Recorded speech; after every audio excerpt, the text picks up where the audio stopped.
بسم الله الرحمن الرحيم. الحمد لله رب العالمين والصلاة والسلام على أشرف الأنبياء والمرسلين أبي القاسم محمد وعلى آل بيته الطيبين الطاهرين. Welcome back. As mentioned before, we will be talking about some scientific findings with references in the Quran. I would like to emphasize again that this is not tafsir. I am not explaining the Quran. I'm only making observations. We have scholars who are specialized in tafsir, and our presentations would never replace the explanations of our respected scholars.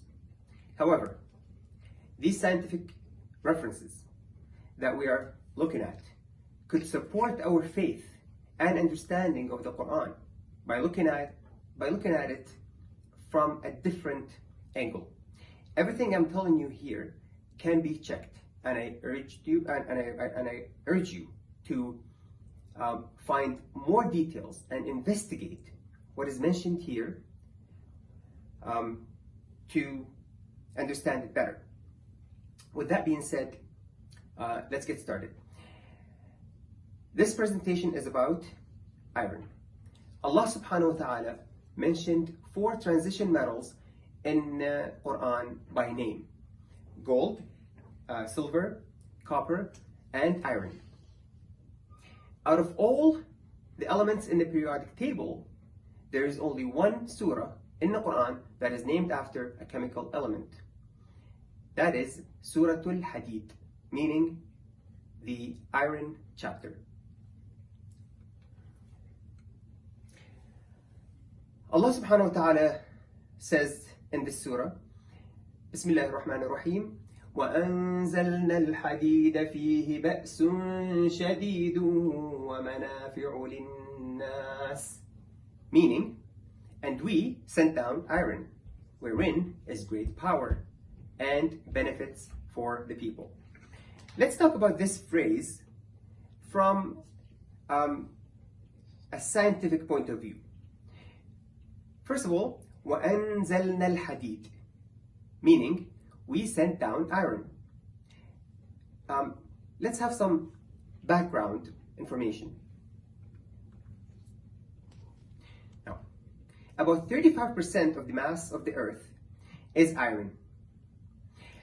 Iron is the most common element on earth by mass, and the core of the earth is almost entirely made of iron. Long time ago, some people questioned this reference in the Quran because it says وَأَنزَلْنَا الْحَدِيدَ, we sent down iron. Those people asked, well, we extract iron from the ground, so how is it that Allah subhanahu wa ta'ala sent down iron?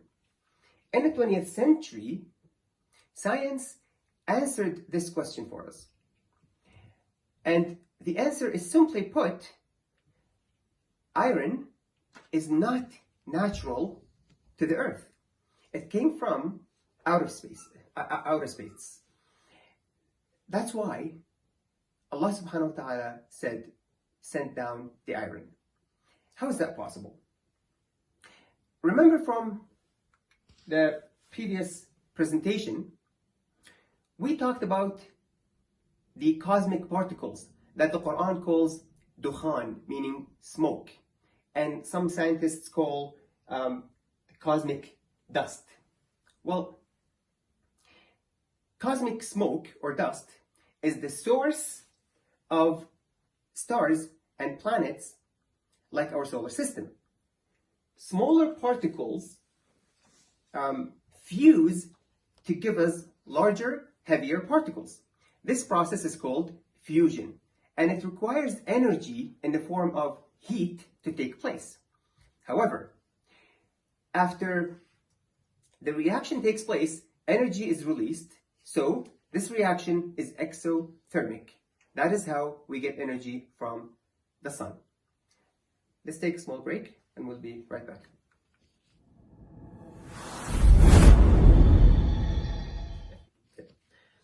Welcome back. Let's continue here. So, for example, by looking at the periodic table, 4 hydrogen atoms would fuse to give us 1 helium. And this process, while this reaction happens, energy is released. More fusion reactions take place, and we get larger and larger atoms. So it goes from 1 helium all the way here, and then it goes back, and we're making bigger, heavier atoms. So the temperature of the sun now, the temperature of our sun is about 20 billion degrees Celsius. This temperature is not enough to make iron. The energy of our solar system can only make elements up to around here, aluminum and silicon. That is our sun. So from 1 hydrogen, fusion occurs, and then it goes all the way, we make more and more until we get to 13, 14 approximately here. That is the energy that our sun has. So, where did iron come from? Instead, iron is made in other stars that are much bigger and much hotter than our sun, where temperature reaches hundreds of millions of degrees. Iron originated in the cores of those larger stars. Those stars form iron and nickel in the core, and at the end of their life, they blast to give us what scientists call supernova explosions. Billions of years ago, during the formation of the Earth, when it was softer and had lower density, like a pile of ash, iron meteorites from supernova explosions bombarded the young Earth and settled in the core. That is how Allah subhanahu wa ta'ala sent down the iron during the early stages of the Earth's reaction, of the Earth's creation.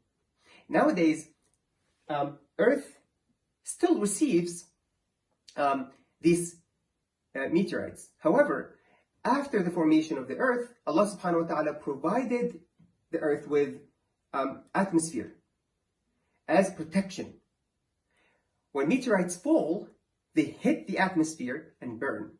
Sometimes fragments of these meteorites make it to the surface of the Earth and people collect them. Now, moving on, فيه, so that is وأنزلنا الحديد. فيه بأس شديد. فيه بأس شديد, wherein or within it is great power. So, we said earlier, the smaller elements fuse to make larger, heavier elements. That's called fusion. And then, at the same time, on the other hand, larger elements break down to give smaller elements. That is called fission.